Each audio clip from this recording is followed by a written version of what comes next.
So let's bring in Chief Washington correspondent John Karl. And John, the former president once told you he actually found his post-presidency more personally gratifying.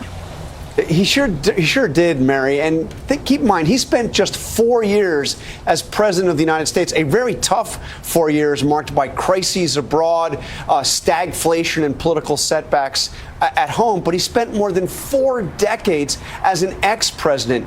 His Carter Center doing work in some 80 countries around the world, work that brought Jimmy Carter personally to some of the poorest and remote places on the planet, having human contact with the people that his Carter Center was working to assist. He said that human contact he had as an ex-president with those people was far more gratifying than anything he did as president, although it was his experience as president, he said, what he learned in that job and the fame that he gained from being president that made him able to do all the work he did after the presidency in the humanitarian space.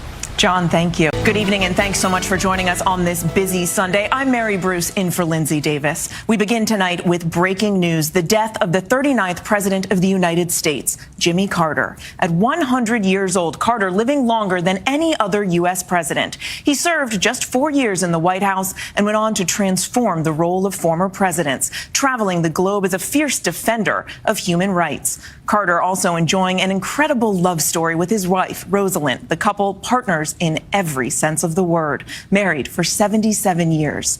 The tributes pouring in tonight, the flag at the White House now at half staff, and New York's Empire State Building lit up in red, white, and blue, and the mourners paying their respects, already lining up at the Carter Center. Tonight, we look back at his remarkable life and legacy, beginning with ABC's Steve Osunsami, who conducted the final television interview with Carter and his late wife, Rosalynn, leading us off from Georgia tonight. Former President Jimmy Carter had just celebrated his 100th year on this earth and had been long retired to his small country home in Plains, Georgia, about 3 hours south of Atlanta. He died peacefully this afternoon, surrounded by his family on a Sunday.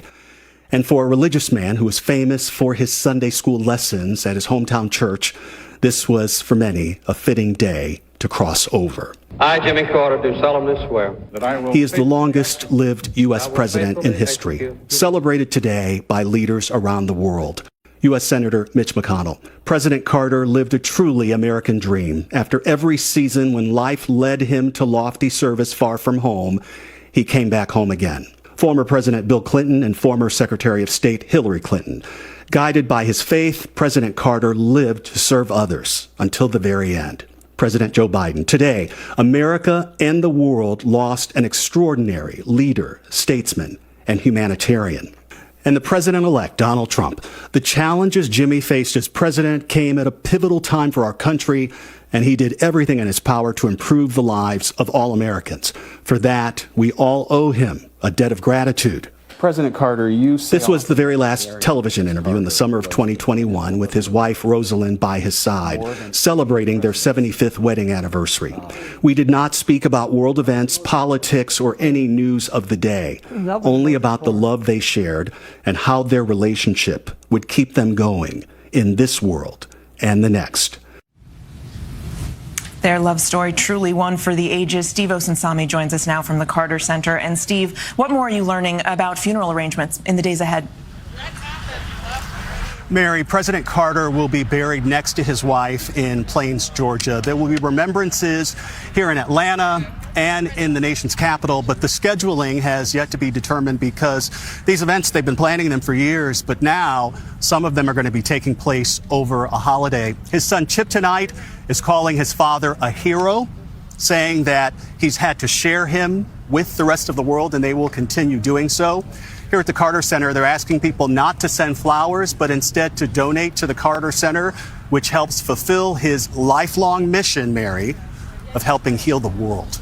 A lifelong mission indeed, Steve. Thank you.